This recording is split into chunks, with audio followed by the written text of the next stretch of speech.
کہ احرام میں ویسے تو دونوں برابر ہیں، ان باتوں میں فرق ہے۔ اب وہ کیا ہے؟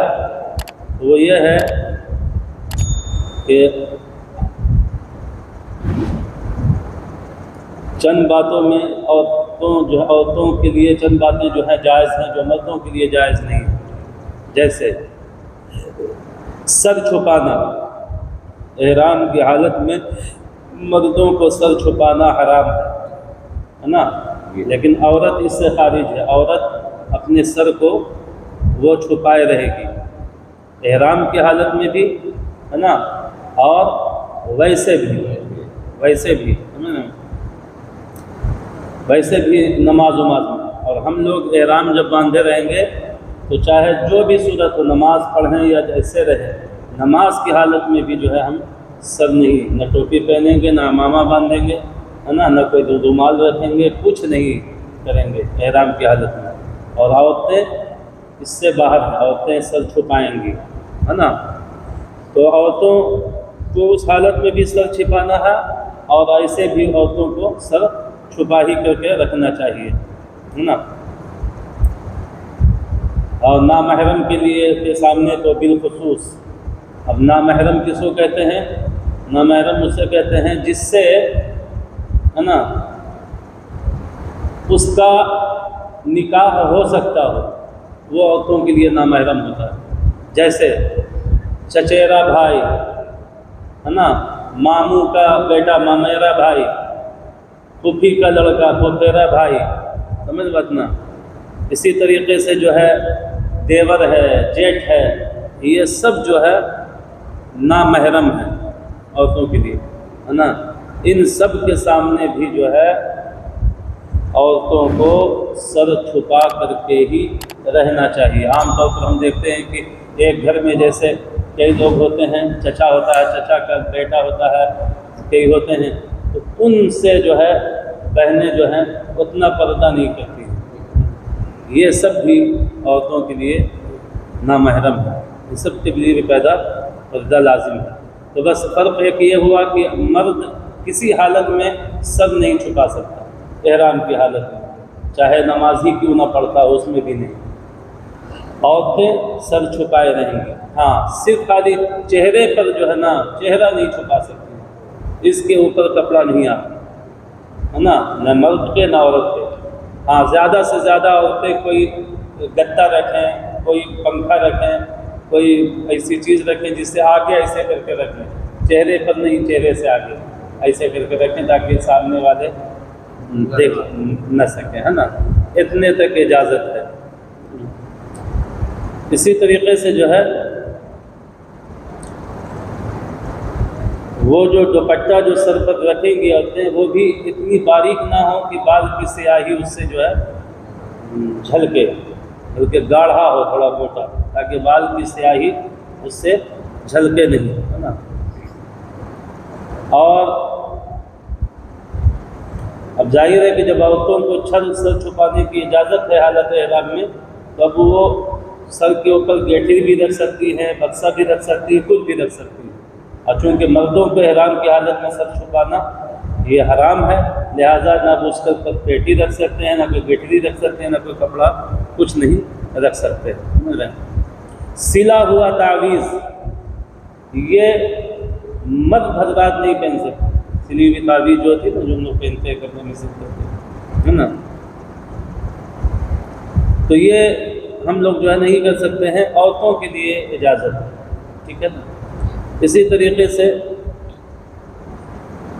غلاف کعبہ کے اوپر جو غلاف ہوتا ہے نا کپڑا، تو وہ بہت نیچے تک لٹکتا ہوا ہوتا ہے۔ بہت سارے لوگ جو ہے نا وہ جا کے کعبہ کے سامنے دیوار میں لگ کر کے اس غلاف کو اپنے اوپر لیتے ہیں، اور کبھی کبھی جو ہے اپنا پورا سر ہی غلاف کے کپڑے کے اندر ڈال دیتے ہیں۔ تو ان سب چیزوں کو آپ کو خیال رکھنا ہے کہ یہ مرد حضرات حالت احرام میں اس غلاف کو اپنے سر پر نہ آنے دیں، نہ اپنا جو ہے وہ چہرہ جو ہے اس کے اندر کریں۔ عورتوں کو اجازت ہے کہ وہ سر پر غلاف کا وہ کپڑا رکھ سکتی ہیں، چونکہ ان کے لیے تو پردہ ہے ہی ہے، تو وہ رکھ سکتی ہے۔ ہاں صرف چہرے پر نہ آ جائے، اس کا خیال رکھیں گی. اس میں جو ہے عورتیں جو ہے اس سے الگ ہیں. دستانہ، موزہ ہے نا، سلے ہوئے کپڑے، یہ سب مرد حضرات کے لیے حرام ہے حالت احرام میں، لیکن عورتیں پہن سکتی ہیں. دستانہ بھی، موزہ بھی، یہ ساری چیزیں. یہ میں فرق بتا رہا ہوں مرد اور عورت میں، ہے نا.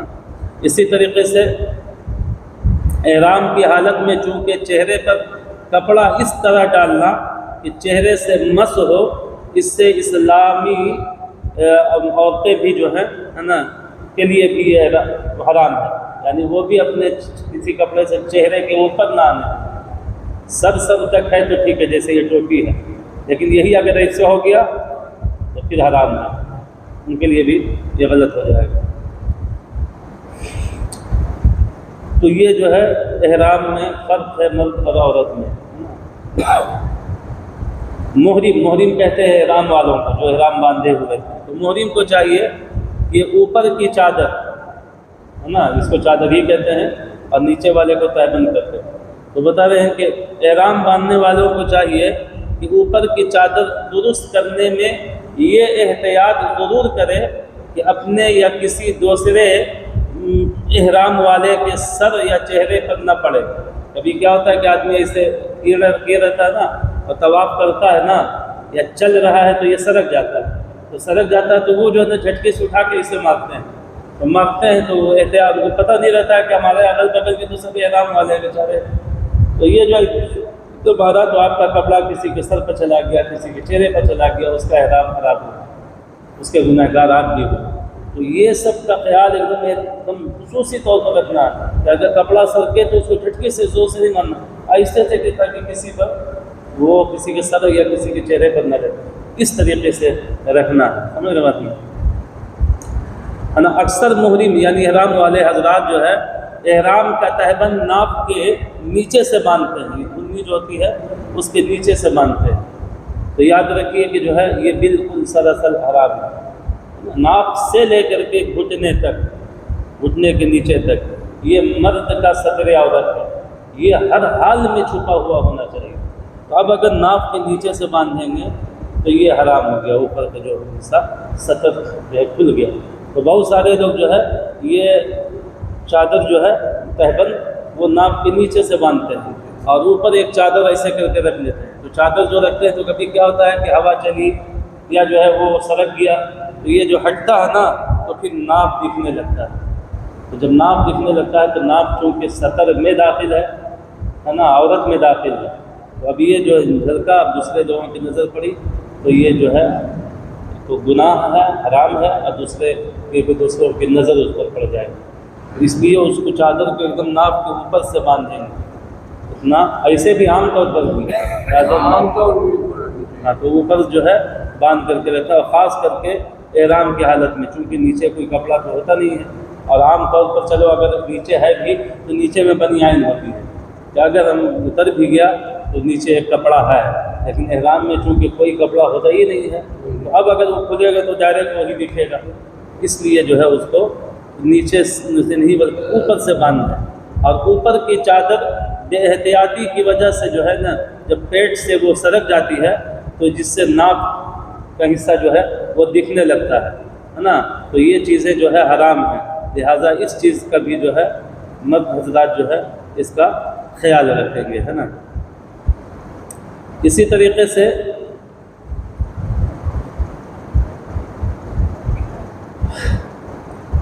جہاں تک مرد کا یہ احرام، اب یہ جو ہم چادر جو باندھتے ہیں ہے نا، تو چادر جو باندھتے ہیں چونکہ وہ سلی بھی تو ہوتی نہیں ہے. تو کبھی کیا ہوتا ہے کہ ہوا چلتی ہے یا بے احتیاطی میں عجب طریقے سے باندھا کہ چلا تو یہ کھل گیا اور ران وغیرہ دیکھنے لگتا ہے نا. تو چونکہ یہ سب ستر عورت مت کر، اس طریقے سے جو ہے وہ چادر بے احتیاطی میں نہ پہنے کہ چلنے میں وہ ران کا حصہ کھل جائے یا ہوا چلے تو جو ہے وہ کھل جائے اور وہ جو ہے ران دکھنے لگے. اس طریقے سے احتیاط کے ساتھ ماننا ہے کہ ایسا نہ ہو. جو باتیں احرام میں ناجائز ہیں اگر وہ کسی مجبوری کے سبب یا بھولے سے سرزد ہو جائے تو چلو گناہ نہیں ہے. مگر ان پر جو جرمانہ ہے وہ تو لگے گا۔ بے احتیاطی میں اگرچہ وہ جو ہے ہو گیا تو گناہ چاہے اگرچہ نہیں ہے، لیکن جو اس پر جرمانہ ہے وہ جرمانہ اس پر لگے گا، سمجھ رہے ہیں؟ وہ بہرحال ادا کرنا ہوگا۔ یہ باتیں چاہے سونے کی حالت میں ہوں یا جگتے ہوئے، لیکن سونے کی حالت میں آدمی بے بس ہوتا ہے، کیا ہو جائے کیا نہیں، لیکن سونے کی حالت میں بھی آپ کو اس طریقے سے سونا ہے کہ آپ کا وہ اوپر والی چادر جو ہے سر پر نہ آ جائے، چہرے پر نہ آ جائے، یا یہ جو ہے کھل کر کے یہ سب کھل نہ جائے۔ اس احتیاط کے ساتھ جو ہے ہمیں اور آپ کے احرام کی حالت میں سونا ہے۔ یہ سب چیز کا جو ہے ہمیں آپ کو خیال رکھنا ہے۔ ایک ہوتا ہے میقات اور ایک ہوتا ہے حرم، دونوں میں فرق ہے نا، ٹھیک ہے؟ میقات سے جب ہم گزریں گے تو وہ جو ہے ہم اور آپ احرام پہن کر کے ہی پہلے، جیسے ہم نے بتایا کہ ہم لوگوں کا میقات جو ہے دریا کے بیچ میں آتا ہے، یلملم نام کی جگہ ہے وہ ہے۔ اور ایک ہوتا ہے حرم۔ حرم کس کو کہتے ہیں؟ حرم خالی وہ نہیں ہے جس کو ہم کعبہ کہہ رہے ہیں، یا جس کو ہم خالی مدینہ کا اللہ کے رسول صلی اللہ علیہ وسلم مسجد نبوی کہہ رہے ہیں۔ یہ دونوں صرف حرم نہیں ہے، بلکہ اس کے علاوہ دور دور تک ایریا ہے جس کو اللہ کے رسول صلی اللہ علیہ وسلم نے حد بندی کر دی ہے۔ کسی طرف 30 کلومیٹر ہے، کسی طرف 45 کلومیٹر ہے، کسی طرف 25 کلومیٹر ہے۔ اس طریقے سے جو ہے ایک حد ہے، وہ پورا حرم ہے۔ ورنہ بہت سارے لوگ سوچتے ہیں کہ حرم سب خالی مسجد ہے، خالی مسجد نہیں ہے۔ ہم اور آپ جو ہوٹل میں جو ہم لوگوں کا کمرہ ہوگا وہ بھی حرم میں، سمجھے نا؟ جو ثواب آپ وہاں حاصل کریں گے وہی ثواب آپ کو اس روم میں بھی ملنا ہے، کیونکہ وہ حرم ہے۔ حرم کے اعتبار سے بحیثیت حرم جو ثواب وہاں ہے وہ ثواب یہاں بھی ہے، تو یہ حرم ہے۔ تو بہت سارے لوگ جو ہے حرم جو ہے صرف مسجد حرام کو ہی حرم شریف سمجھتے ہیں یا کہتے ہیں۔ اس میں کوئی شک نہیں کہ مسجد حرام بھی حرم شریف کے دائرے ہی میں ہے، اس لیے وہ حرم ہے، لیکن یہ نہیں کہ صرف وہی حرم ہے، بلکہ حرم جو ہے وہ بتا رہے ہیں کہ مکہ شریف، مکہ مکرمہ سمیت اس کے ارد گرد میلوں تک پھیلا ہوا ہے، دور دور تک، کسی طرف 45 کسی طرف پھیلا ہوا ہے، اور ہر طرف اس کی حدیں بنی ہوئی ہیں، اس کا نشان لگا ہوا ہے۔ مثلا جب ہم لوگ جدہ سے جب ہم چلیں گے بس پر، تو جب ہم لوگ جو ہے جدہ سے جب چلیں گے ہے نا مسجد کعبہ کی طرف، تو جدہ شریف سے مکہ مکرمہ آتے ہوئے مکہ معظمہ سے 23 کلومیٹر، دیکھیے 23 کلومیٹر پہلے جو ہے ایک پولیس چوکی آتی ہے نا، وہ پولیس چوکی جو آتی ہے تو یہاں سڑک کے اوپر ایک بورڈ لگا ہوا ہے، اب بورڈ پر لکھا رہتا ہے للمسلمین فقط، عربی میں، کیونکہ عربی زبان ہے وہاں، للمسلمین فقط، یعنی حرم کے اندر جو ہے کافروں کی داخلہ جو ہے یہ ممنوع، اس لیے وہاں بورڈ پر لکھ دیتا ہے للمسلمین فقط، یہ صرف مسلمان اب جائیں گے، کافر نہیں جا سکتے، سمجھ میں آتا ہے۔ تو اس پولیس چوکی سے جب ہم تھوڑا آگے بڑھیں گے تو ایک جگہ آئے گی جس کا نام ہے بیر شمیس، عربی میں وہ جگہ کا نام ہے، جیسے آپ اپنی جگہ کا نام ڈھالیا، فتح پور ہے نا، گاڑو، یہ سب اسی طریقے سے اس کا نام ہے بیر شمیس ہے نا۔ تو یہ حدیبیہ کا مقام ہے، حرم شریف کی حد یہیں سے شروع ہو جاتی ہے۔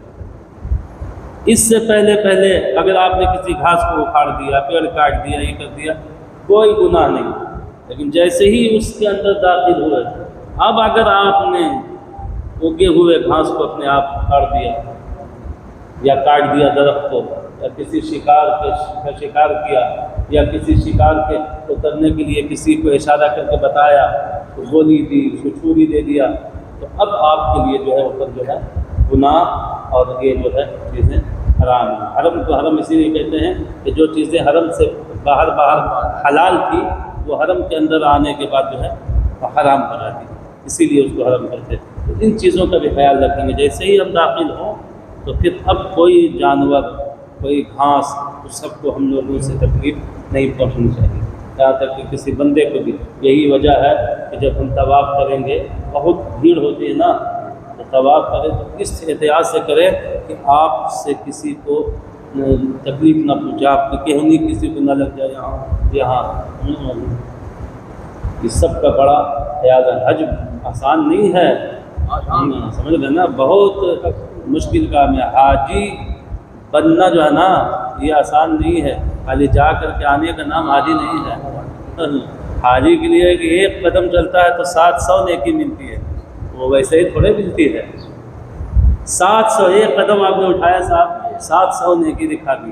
اب آپ سمجھ رہے ہیں 45 دن حج کرنے والوں رہتے ہیں, 45 دن میں کتنا قدم چلتے ہیں, وہ کتنا ثواب کماتے ہیں. تو حاجی بننا آسان نہیں, یہ سب کا ہم لوگ احتیاط نہیں, سب سے نہیں ہوتا ہے. آپ بزرگوں کی تاریخ پڑھیے گا تو ایک بزرگ کے بارے میں آیا تھا کہ جب یہ گئے حج کرنے کے لیے تو ایسے ایسے کر کے گھلٹ کے چلتے تھے پورے مکہ میں, پیر سے نہیں چلتے تھے. یہ نہیں, بے ادبی ہے, ہم گنہگار ہو جائیں گے. ہماری یہ حیثیت کہ ہمارا قدم وہاں کی زمین کو لگے, اس سے چلتے تھے گھلٹ. یہ تھے اللہ کے رسول صلی اللہ علیہ وسلم کے روزے پر نہیں جاتے تھے, اور جب جاتے تھے تو اتنی ہی دیر تک جتنی دیر تک یہ سانس روک سکتے تھے, سانس روکے رہتے تھے. اب ان کو لگتا تھا کہ اب میری سانس نکلے گی, تب دوڑ کے بھاگتے تھے بہت دور, پھر سانس لیتے تھے. یعنی سانس لینا بھی اللہ کے رسول صلی اللہ علیہ وسلم کے روضے کے سامنے سانس لینا بھی جو ہے یہ بے ادبی اور گستاخی سمجھتا ہے. سمجھ لیں, یہ ہے ادب, یہ ہے ادب. آج کہاں, آج تو آدمی جیسے چاہتا ہے ویسے. وہ لوگ تھے حاجی, ہم لوگوں سے تھوڑا ہوتا ہے. تو بہرحال تو یہ جیسے ہی اب اس مقام میں جب ہم جدہ سے چلیں گے تو ایک جو ہے پولیس چوکی آئے گی, سمجھ بات نا, پولیس چوکی کے سامنے ایک بورڈ لگا ہوا ہے وہاں پر تجارت. اس سے تھوڑا آگے چلیں گے تو بیر شبیس نام کی جگہ آئے گی, ہے نا, وہ مقام حدیبیہ کہتے ہیں. وہیں سے جو ہے وہ حرم کی حد شروع ہو جائے. اب اس کے اندر جیسے ہی ہم داخل ہوئے صاحب, اب ایک دم بالکل احتیاط کی, ذرا سی بھی کوئی بے ادبی اب گستاخی یا کسی کو کوئی تکلیف آپ کی ذات سے نہ پہنچے. ان چیزوں کا جو ہے ہمیں اور آپ کو خیال رکھنا. تو آپ سمجھ گئے, یہاں سے ہم لوگوں کا حرم شروع ہوتا ہے. اب جب حرم کے اندر داخل ہو جائیں گے تو پھر ہماری اور ہر داخل ہونے والے کی کیفیت کیا ہوگی وہ پھر ہم آپ کو انشاءاللہ دوسرے دن بتائیں گے. ابو علی شاہ قلندر کا واقعہ آپ کو وہاں بھی ہم نے بیان کیا تھا ابھی, ہے نا. ایک مرید جو ہے ان سے پوچھ کر کے گیا تو بولے کہ دیکھو تمہاری ذات سے کسی کو تکلیف نہیں پہنچنی چاہیے, مدینہ بڑی ادب کا مقام ہے, بہت یہ ہے وہ ہے, ایسا نہ ہو کہ تم سے کسی کو تکلیف پہنچ جائے. وہ سب سمجھائیں. اور جب گئے وہاں تو عصر کا وقت نکل رہا تھا, وہ اپنے روم سے جب مسجد کی طرف جانے لگے تو ایک بھیگا ہوا کتا ان کے قریب سے گزرا, اور اسے جو بدن جھاڑا نا تو وہ پانی جو ہے اس بندے کو پڑا تو غصے میں جا, میری نماز جب قضا ہو جائے گی اس نے مجھے ناپاک کر دیا. اس نے لات سے مارا کتے کو لات سے مار کر کے پھر وہ روم میں آیا نہا دھو کر کے, پھر وہ گئے اور نماز پڑھ کے چلو حج ہو گیا. جب واپس آئے تو اپنے پیر کے پاس آئے, ابو علی شاہ قلندر, سیدھا گھر بھی نہیں گیا میدان, ڈائریکٹ وہاں سے اپنے پیر کی بارگاہ میں آیا. اور آنے کے بعد جیسے ہی کیا السلام علیکم, حضرت ابو علی شاہ قلندر نے اس سے منہ پھیر لیا, جواب بھی نہیں دیا. جواب نہیں دیا تو ایک دم حیرت کی, اللہ اتنی بڑی نیکی کر کے ہم حج جیسی سعادت کر کے ابھی تو ہم کسی سے ملے بھی نہیں کہ ہماری سے کوئی غلطی ہو گئی ہو. ڈائریکٹ ہم جو ہے بجائے گھر جانے کے, بچوں کے پاس جانے کے, ہم اپنے پیر کے پاس آئے ہیں. اس طرح سے ہم سے جو ہے انہوں نے چہرہ کیوں پھیر دی, بڑی ادب کے ساتھ انہوں نے پوچھا حضور کیا بات, کیا ہم سے گستاخی ہو گئی, تو ڈائریکٹ وہاں سے آ رہے ہیں. ابو علی شاہ قلندر نے کہا کہ آ گیا تو وہاں سے, تو ہاں حضور, مدینے کا جو ادب اور اس کا خیال کیا تو ہاں حضور میں تو ڈائریکٹ ایک دم بالکل جیسے آپ نے فرمایا تھا ویسے. اچھا تیرے کو یاد ہے کچھ کہ تو ایک مرتبہ جو ہے عصر کی نماز پڑھنے کے لیے مسجد نبوی جا رہا تھا اپنے روم سے, اور راستے اور وقت جو ہے ختم ہونے والا تھا کہ ایک بھیگا ہوا کتا تیرے پاس سے گزرا اور تو نے اس کو لات سے مار دی. بولا ہاں ہاں حضور یاد آ گیا. تو اس لیے حضور صلی اللہ علیہ وسلم کی نماز قضا ہو رہی تھی اور ایک دم غصے میں ہم تھے, اور اس کے بعد جو ہے نا اس نے مجھ کو ناپاک کر دیا. اس غصے میں نے اس کو مار دیا. اس کو قریب بلایا اور بلانے کے بعد بولا کہ میرا کپڑا اٹھا. جب کپڑا اٹھایا تو ان کے پیٹھ کی کمر کے اوپر جو ہے داغ تھا, قید کا, چوٹ کا. ہاں تو حضور یہ گرم ہوا دیکھ کرتے کہ کس بدبخت اور کس بے ادب نے جو ہے حضور آپ کو اس قدر زور سے مارا. انہوں نے کہا کہ کوئی اور نہیں, تو نے مارا. تو نے یہ کیسے سوچ لیا کہ مدینے کی پاک سرزمین پر جو ہے ناپاک کتے پھرتے. یہ ناپاک کتے نہیں, وہ مجھ جیسا کتا تھا جو مدینے کی گلیوں میں پھرتا ہے, اور تو امتحان میں ناکامیاب ہو. یہ ساری چیزوں کا میں ہم بلی دیکھیں, کتا دیکھیں, سانپ دیکھیں, بچھو دیکھیں, اس کو آپ سانپ بچھو سمجھیے ہی نہیں. آپ سمجھیے کہ واقعی اللہ کی طرف سے کوئی اس کا خاص بندہ ہے یا کوئی فرشتہ ہے. یہ ہے, آپ سمجھ رہے ہیں. ان چیزوں کا ہمیں بڑا خیال رکھنا ہے. اگر ہم ادب میں وہاں کامیاب ہو گئے تو ہم اس اللہ کے مقدس گھر کی قسم اٹھا کر کے کہہ رہے ہیں کہ اگر ہم نے اس جگہ کے ادب کا خیال رکھ لیا تو سمجھیے کہ ہماری ساری عبادتیں قبول ہو گئی, وہاں قبول ہماری ہو گئی ہے نا. اس لیے ہم کو اپنے ادب کا خیال رکھنا, کوئی بھی گستاخی نہ ہو. آپ جائیے گا تو دیکھیے گا رسول اللہ صلی اللہ علیہ وسلم کے روضے کے سامنے لوگ جو ہے چلا چلی, مارا ماری, خالی جاری دیکھنے کے لیے نہ, خبردار ان کی طرح کرتے ہوئے دیکھنے کے لیے بھی کسی کو تکلیف مت دیجیے. آپ چاہے مت دیکھیے, دور سے ایک دم نا, لیکن قریب سے دیکھنے کے لیے کسی کو دھکا نہیں, بے ادبی نہ ہو, نہ زور سے چلائیے. قرآن پاک میں اللہ رب العزت فرماتا ہے کہ میرے نبی کی بارگاہ میں اونچی آواز سے کوئی نہ بولے, اونچی آواز سے کوئی نہ بولے. ایک اللہ کے رسول صلی اللہ علیہ وسلم کی ظاہری آیات ایک صحابی تھے, ان کا نام میرے ذہن میں نہیں آ رہا. وہ بیچارے جو ہے نا بہرے تھے. تو جو بہرا آدمی ہوتا ہے نا وہ اونچا بولتا ہے, وہ سمجھتا ہے کہ جو ہے اونچا سنتا ہے تو اونچا جو ہے وہ بولتا ہے. تو وہ اونچا بولتے تھے.